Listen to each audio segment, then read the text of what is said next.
bw'oba ogenderedde walukagga ebbanga lyonna abadde ajja talya bigambo bye bw'agamba kino nti nja kikola yatusuubiza otukubira ennyimba buli mwaka ekyaza kikola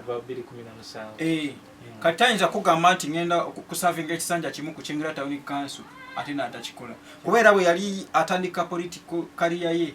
yagamba slogan ye ku posta yali egamba one term Mandela style kati abasinga bamutegeredde mu politics naye nga Itongo oyo omulaba y'omu ku basajja mu Uganda wano bw'abeera agenda kunyumya ku kadongo kamu byembadde nkola byonna n'ensooka mbifaako n'ensooka nteekako Itongo oyo Muzeeyi Magala yaŋŋamba nti neekuba kulya akuwummuza musajja mugezi Itongo w'abazze ku nsonga zaaki za music ng'agenda kunyumya mboozi nti asooka n'ateeka wali byagenda okukola n'asooka awuliriza Itongo amugezi nnyo okusonga za music nnyo nange mwanyo time gyali era tukyakakalabya mpolampola naye lwakuba kati agamba alina emirimu emitongole gy'alina okubeeranga of course ng'ensi bw'ogimanyi so lumu Najibu obulamu obusanze obulamu bulungi bigenda bitya mpolampola kalimu munnaye ndowooza keekano weebale kuuma ndongo yaffe kubanga ntuuse wano era kyezose kugamba nti osaana kuzimba museum kubanga wano waliwo ebintu oli omu ku batono ennyo abakyabirina kati ntuukidde ku teepu zino ez'abamabiriizi n'abalala olwaleero eno bayinza ogikutuma nga kiringa kya bulambuzi nga tolina wogenda kugijja kubanga kati Mabiriizi yaleka albamu zaali 3 naye era buli omu alina gy'asobola okusanga asanga eno yokka ziri ezaasigala bazirina muki mu MP3 naye tasobola kulaga nti okimanyi ku mulembe guno waliwo n'omuntu gw'otuukako n'omubuuza kiki kino nga takimanyi era nze ebiseera ebisinga abasinga bazze gyendi nga ebintu bino bibeewuunyisa nga bayinza okulowooza nti oba byaliwo mu myaka gya 1998 naye nga ffenna twabirina naye ndowooza obugayaavu mu bannayuganda mu kintu kukuuma tetumanyi nnyo okukuuma kyekituleetedde embeera nga eno New Subs Fashions tukutuusaako ebiteeteeyi kw'ossa abaya engatto ensawo z'abakyala jackets jeans n'ebirala tusangibwa ku Wilson Street ku kizimbe ekya Sunset Arcade ground floor shop number 2 kale muntu wange nyongera okwebaza egyo gyonna gy'otuusaako engalo nze muzungu David Kadongo Kamu music analyst emabega ku kamera nkoze ne did olunaku olwaleero tuli mu kubanga tutunuulira ebimu ku bifa mu ggwanga omanyi wadde tuli bakadongo kamu oba olina omulimu gwonna gw'okola ekikugatta ku nsi yo ly'eggwanga lyo n'ebyo ebitambula mu maaso ogamba nti tebinkwatako oba okoze ekintu ekikyamu y'ensonga lwaki tuwa emisolo n'ebintu ebirala kale bwe tutyo olunaku olwaleero ndabiseeko political campaigns zatandise nga obudde buno abali mu kunoonya akalulu k'obwa president be bali mu kwegiriisa wano ne wali naye nga amakanda ffe abasinga tugasimbye mu Busoga ndi wa mukisa nti batandikira waffe batandikira Jinja ne balanchinga campaign we baavaawo ne batandika okweyongerayo mu bitundu ebyenjawulo Buyende ne Kamuli gye baava ate ni baba ewaisu eikaliro wateite baba taire bulumba gye bazwire ni basala ebusalamu paka luuka eyo yebaviire leero bajja ebugweri baviireyo kati ate bayirire waisu bali wakisiki ebusiki namutumba titumaite ntegeeko nti bayinza kumuteeka ku namutumba apa kale bantu bange bwetutyo ate tubadde tuli awo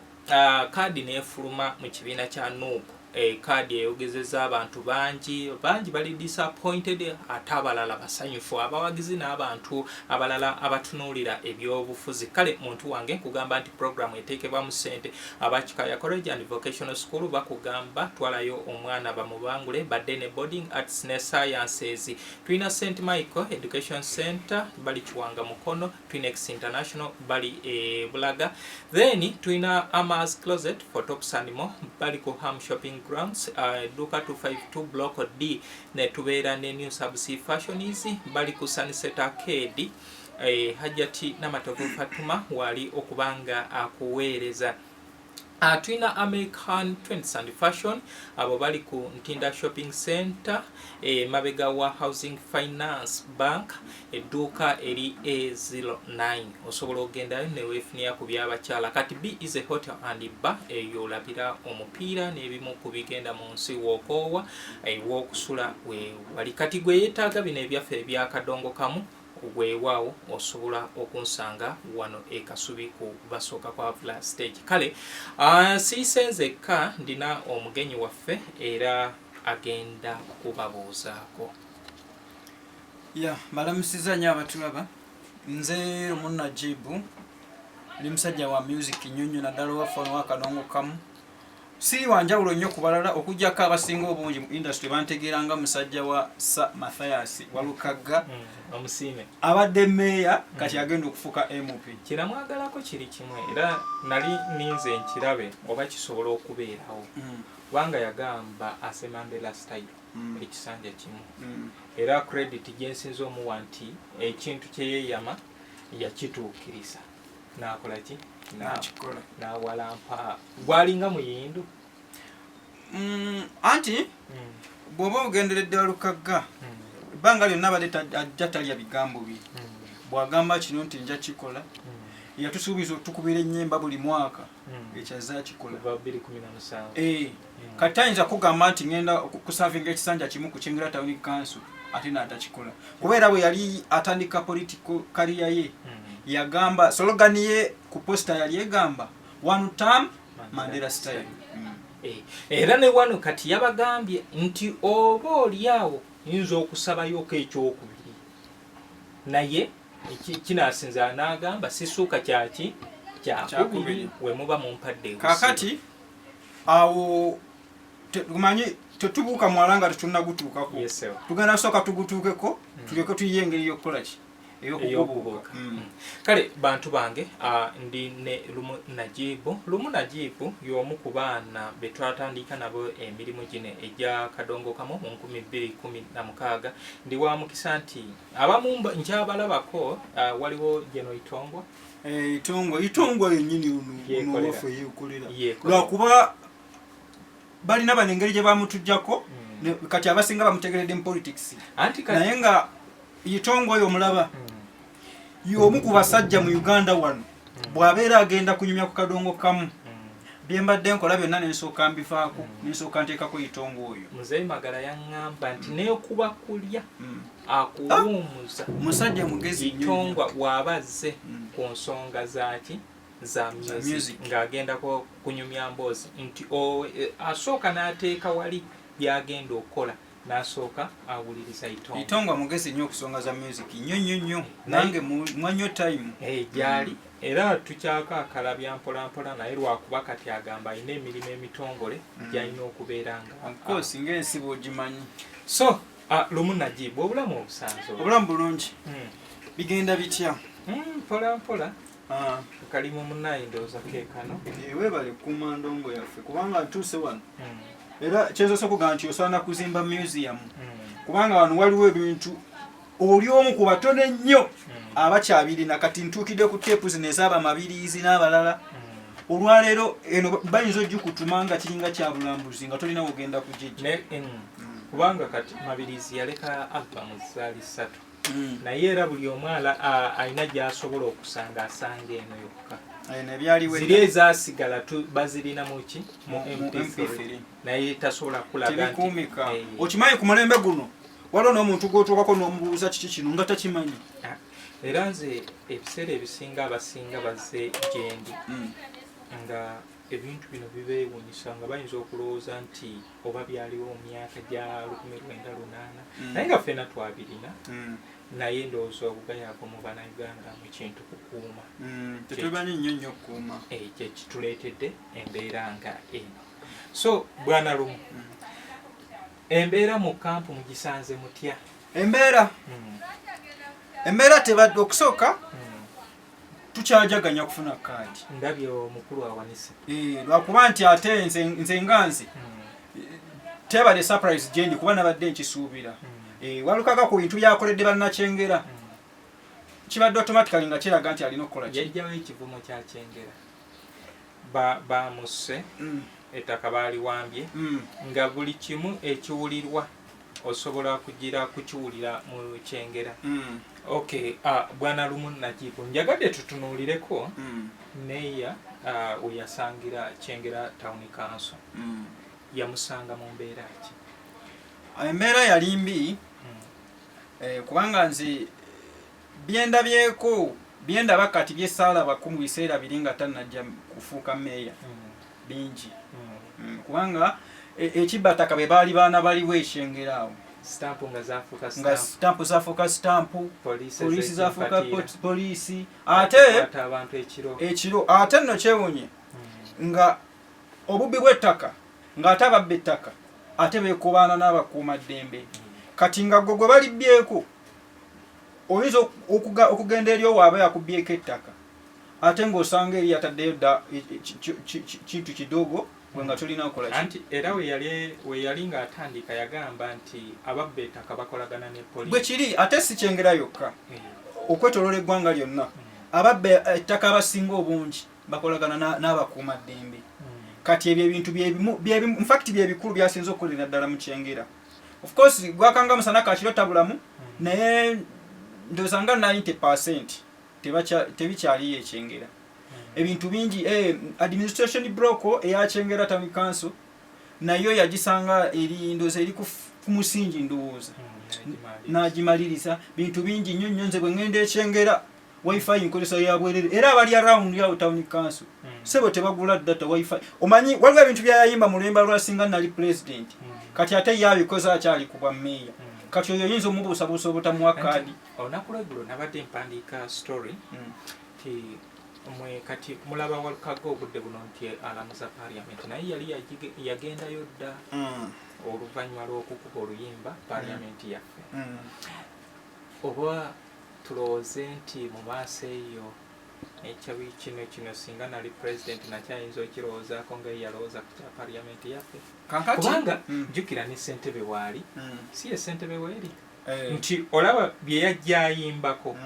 agenza akola ki abikola yayimba ssentebe era n'atuuka n'abeera ssentebe waawa Kyengera n'ayimba parliament yaffe kati iyo tugamba nti wekuba kutambula step emu ekoze eki agimaze wekuba kwambala yamaze okwambala kati asigaziza kutuusa lugendo kati bana Kyengera bana Busiro be balina obuvunaanyizibwa obw'okubanga batuukiriza ekyo. wifi wabwerere kati we wali era wensookedde nti nze nga nze tansurprise nze kufuna kaadi era nina eso ebintu n'obwa MP agenda bukola ki kubanga Walukaga alinga ze okuteeka bye yayimba mu nkola kubanga bw'oba obadde omufollowing ebbanga lyonna lyazayimba ebyo ebintu azabiyimba kati alinga nti babadde agambako ng'ayita mu nnyimba alinga alaba nti bo bazze tebabikola ki tebabituukiriza n'asalawo nti ye kajja akole ki kuba ayimbye ezo ennyimba eza revolution ndowooza alina ennyimba ezisuka mu 15 nga zoogera ku ebyo ebintu kuba yatandika dda ndowooza mu 2000 oba 3 oba 5 alina oluyimba baluyita Uganda esaana kuviira Uganda ensi yange babulanga paasi leka ngiviire ensomoke bweru ngende ku kyeyo naazo bembwa kati alina olwo alina Nnumwattaka alina paramenti alina ssentebe w'ekizinga alina bakoowu alina akanyoomonyomo alina alipoota alina ekibuziza emirimu ennyimba nnyingi nnyo nnyo kati omuntu azze ayimba ebyo nze kyenkugambye nti sibadde surprised kuba mbadde nkikola ki wabula obutagimuwa ate kyekibadde kijja okunneewuunyisa naye kunze Walukaga okufuna kaadi kunze tekikoze mawulire kuba mbadde nkisuubira. Naye tugambe nti naye atambudde nga eyali mukama we Livingstone kubanga naye yayimbanga ebyo obulamu bwa Livingstone abantu tebamutegeera olw'ensonga nti ye nga wetubaano nga twagize ne Najibu era wagenda okujja kituufu kati kubanga ne kasozi omulaba lakuba nti teyafuna mukisa nnyo nnyo bantu kumutegeera naye ng'olaba ebintu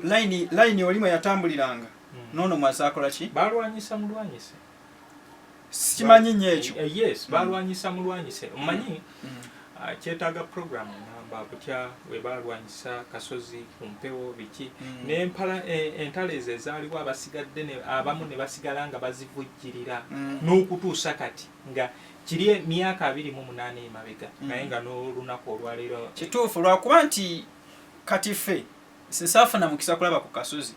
ate kati nga bwomanyi nti layini y'abantu abo history kati era kekali kensosa okwebaza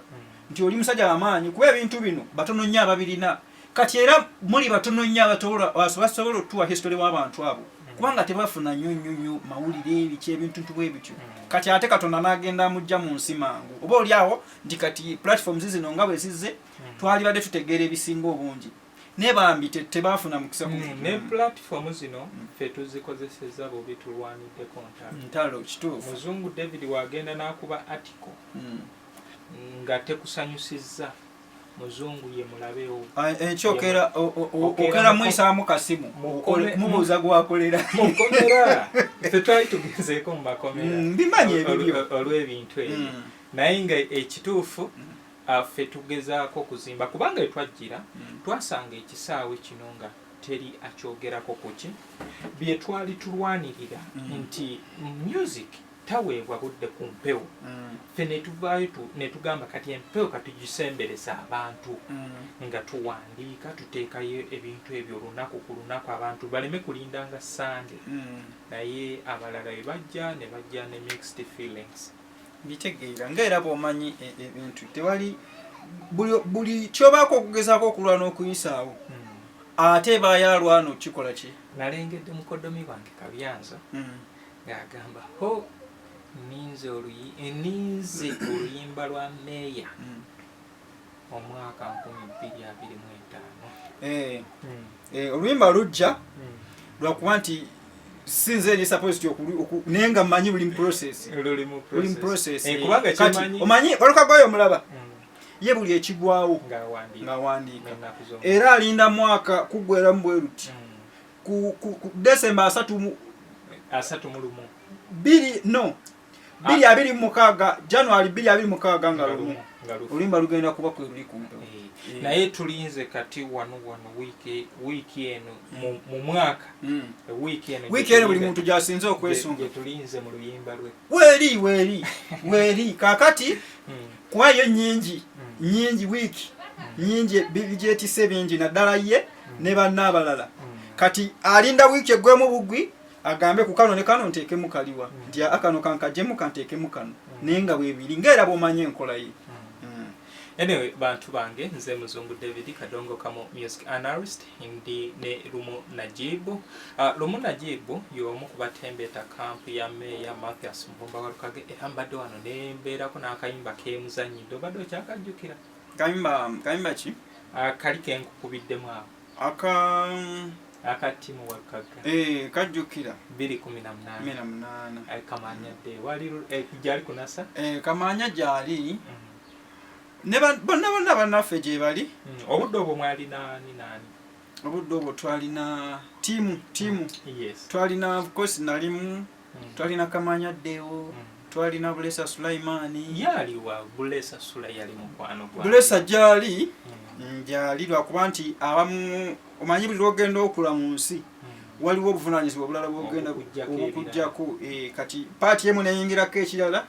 kati nojjamu ekirala noyingizaawo ekirala naye nga gye bali twalina Hawa Nassanga Kimuli Jowero twali bangi tulina Kimuli Jowero bangi nnyo abaana ba ttiimu bangi nyinza obutabamenya kubamalayo ate nebanyigira ontuusizaawo kanzijukireyo ne kano kubanga twalina ttiimu zaali bbiri by then ezaali zifuga Kadongo kamu ttiimu Walukaga ne ttiimu Segawa naye ndowooza ttiimu Segawa twasiga bona bagwawo kubanga twalina ono eyali amukwatira vidiyo Capstone yali amukwatira then waliwo Lubega Joseph omwami oyo yali awangalira Kenya eyo be bamu ku batono benali benkyajjukira Hassan Maga ate kati gyali eno mu Vision Heroes jjukira Friends ebiseera ebyo byagwawo wabitegeera nasalija najja kati akola ne meya MP omanye enkofiira kati alina nnyingi onoonya ne gyolondako okukozesa noga obankozesa ya meya oba ya MP naye tugende ne kyonna kyali Hassan Manga gyali mu Vision Heroes era akyakuba endongoye bulungi. Mwebale kubeera aka mutetenkanya. So baganda bange tuliwo briefly maybe olunaku etunaaba tufunye olunaku tugenda kujja in depth twogere ku meya nga 10 abayita ekyengera Rose Garden ze 10,000 ndabyeko abantu ku gundi mbwata atandise tukola mu sente kakati post eyo njirabyeko naye mbadde sinnagyekakasa nganze era bwe nabanje kakasiza tujja kujja wano sebo n'okulanga tugenda kujja tulangire ku mikutu gye nze muntu sina kivulu kya kadongo kamu kyesiranga oba ekintu kyonna era tujja kujja tulange n'obulanga era ojja kuba obuwulira ku media ez'enjawulo lwakuba nti mbadde lwakubeera nga bumanyi social media ye togirinaako control ye buli muntu akola kyayagala n'akola ekintu wabeera akalinki nga omanyi waliwo abaagala okubreaking nti nza fulumiza eggulire so abantu b'ebusiro abantu baba basuubira abantu b'ebusiro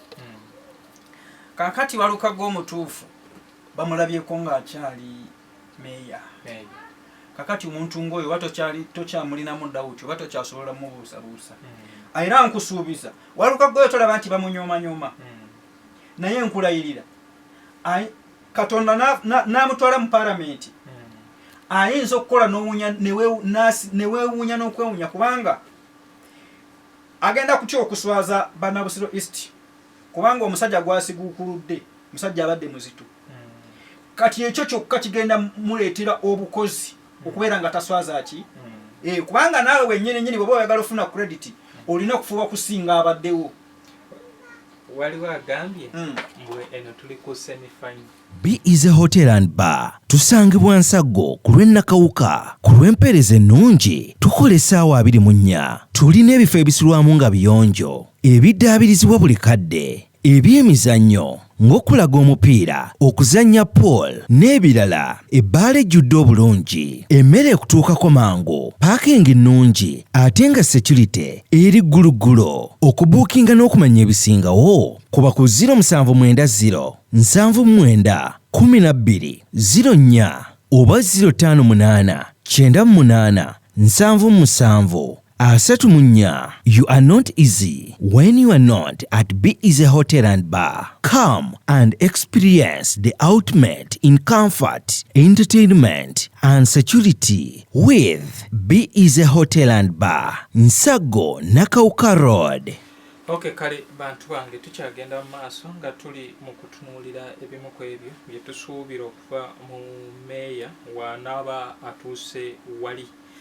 mu ntebe ey'obwa member of parliament Busiro East. So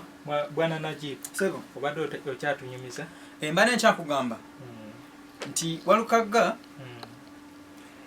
agenda kukolera abantu era ye muntu agenda okukola weewuunye n'okwewuunya kubanga agenda kutya okuswala kubanga omusajja gwagenda okureplacinga abadde musajja muzito kati naye obutaswaza Bannabusiro East agenda kufuba okulaba nga ate akola nnyo okusinga ku ebyo honorable byabadde akola ki byabadde akoze ate Walukaga kabaka yamusiima kati bw'atakola abantu agenda kubaswaza ne kabaka so nze ndishuwa nti agenda kukola nnyo era Bannabusiro kasita bamuwa obwesigwa ne bamuwa akalulu agenda kubakolera bulungi kuba kati nawe tunulira ebintu byakoze olwaleero mu Uganda yonna wayinza okuba tewali meya wa town council oba meya wa division akoze ebintu byenkanankana Walukaga byakoze ku Kyengera naye olaba akoze ebyo nga just ali ku bwa meya olwo bw'anabeera mupinga ate takola kimu ate ebyo ebintu wabiraba byonna yabikolera ndooza myaka 2 egyasooka kubanga ebiboloka bya kasasira abiguze nzi wifi nazikugambye ekibataka amakubo gonna ga town council gonna tewaliwo ku buli kyali mu binnya bana abakyala banjo kya Kasooli ntunda menvu abo bonna agenza abakola ki abasakira kuganga olaba afaayo okusinzira ku level kwabadde abakoledde nnyo bambi era ensonga lwaki ne ground yagirina abantu bamukkiririzaamu era balina essuubi nti agenda kwongereza ku ebyo by'abakoledde nga meeya ate ayongere okwo ng'afuuse MP. Okay. Kale bantu bange njagala tufunze programu eno ate oba oliawo Mwami Najibu agambye nti ku mulundi oguddako enteekateeka ezinaaba zifulumye bulungi nti agenda kujja atuwe way forward gye tulina okugoberera. Kale nga mbasaba nti mubeereko naye nga tetunagenda nsaba tubadde tumanyi Kyengera kati Busiro East. Busiro East kati luli abadde ku Kyengera Town Council naye kati Busiro East yegezeemu kati luli abadde n'eggombolola emu Kyengera mwali kati mulimu ne Wakiso mu Myuka mulimu n'eggombolola y'Emmende eyo Busiro East kati alina amagombolola 3 luli abadde ku ggombolola limu lya Kyengera. Kati atulaba oba omutuuze oba omulonzi w'e Busiro ndowooza kiba waliwo omutuuze naye nga si mulonzi osobola otuyamba n'otambuza message gwe saba ab'e Busiro kyoyagala bakukolere. So okusookera ddala n'olwekyo Busiro East mwenna abantu ebyalo bingi bwe nasalawo bimalayo tuyinza okufaano wiiki ejja. Busiro East mbasaba muwe Mathias Walukagga Mulumba Dduka Ekibabu abadde meeya kati MP bannange mu mwaka Lumende Wakiso mu Myuka ne Kyengera Town Council ab'e Kyengera mwe mulabyeko nti omusajja mukozi so nsaba ne baana Wakiso ne banna Mende mwenna mwongereza okwo ateekwa okubakolera bambi kubanga akoledde nnyo banna Kyengera. Tugatireko ddala awo ne president ne president bannange mbadde ngenda kuddawa President Kyagulanyi oyo ye talina natwegerera kitukakatako bukakasi kubanga ogugwe agukoze kati ffe tulina okuteekawo omubiri tumubeererewo mu mbeera yonna buli alina kyaso buli omanyi yatugamba buli muntu olutalo lw'okukyusa eggwanga alulwane mu ngeri gy'asobola. Walukagga abadde alulwana ayimba n'agenza okulaba tekimala n'agamba kajje ne mu parliament akoleki naye alulwanireyo kati oba muyimbi oba ki buli omu mu ngeri yonna asobola buli kyokola kasita kibeera nti kisobola okukyusa eggwanga. President Kyagulanyi n'atuula mu ntebe tuwasaba mukole ekyo bannange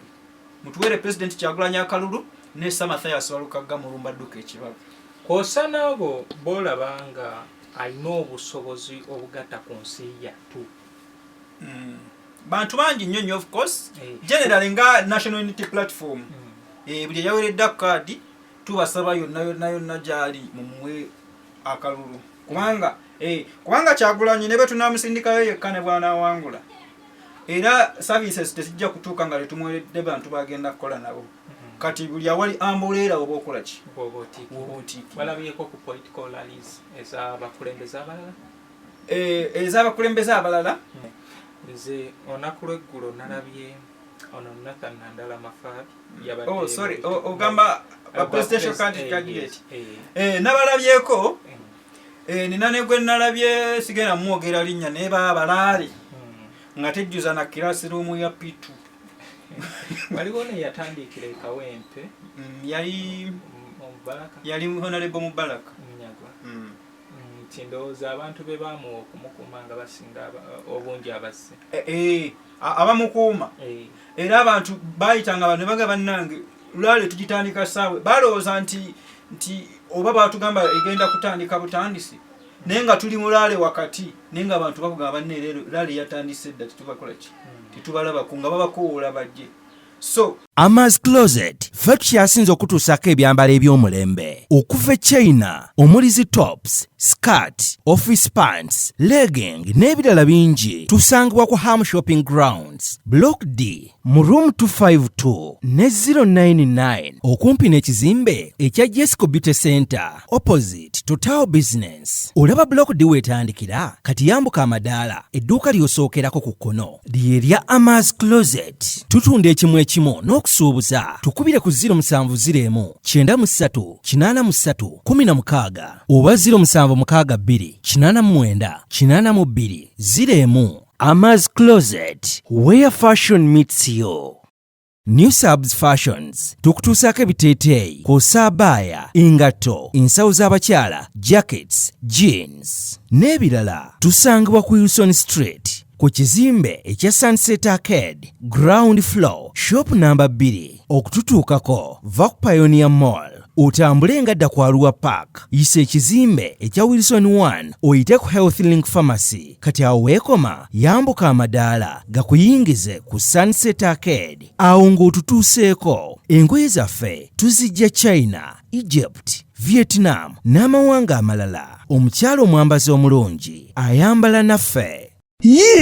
Chikaya College School essomero eryegulidde erinnya mu kusomesa abaana ate ne bayita ssomero lya ddene boarding mix y'abawala n'abalenzi senior 1 paka senior 6 balina library science ko ne computer labs byonna bijjudde balina arts ne science subjects co-curricular activities ko ne section y'ebyemikono omuli okusiba enviiri okukanika n'ebirala ebigwa mu kkowe eryo omwana n'ava ku ssomero lino ng'ali self contained kyewuunyisa ensimbi zaabwe zeze zijja mu nsawo ya buli muzadde basange Chikaya Bulenga Mitiana Road okumanya bisingawo noti 757 mukaganya emwemu 57. B is a hotel and bar tusangibwa Nsago ku lw'Ennakawuka ku lw'empeereza ennungi tukola essaawa 24 tulina ebifo ebisulwamu nga biyonjo ebiddaabirizibwa buli kadde ebyemizannyo ng'okulaga omupiira okuzannya pool n'ebirala ebbaala ejjudde obulungi emmere ekutuukako mangu paakingi nnungi ate nga security eri gguluggulo okubuukinga n'okumanya ebisingawo kuba ku 0790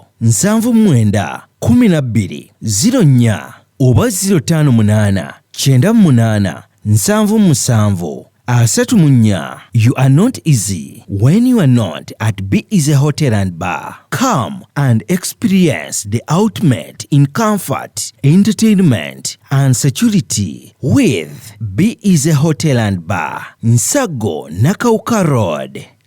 Plan B Records ye studio yokka ekuwa ekiri ku mulembe oyagala ku recordinga luyimba ku Plan B Records tu recordinga nyimbe z'ekika kyonna nga raga, reggae, kadongo kamu, afrobeat, band music n'ebika bya music byonna ebyenjawulo era tukozesa ba producer abalina obukugu kati gwalina essomero kwaya naawe omuyimbise kinoomu jangu tukolere oluyimba oluli ku mutindo ku miwendo egy'okuteesa Plan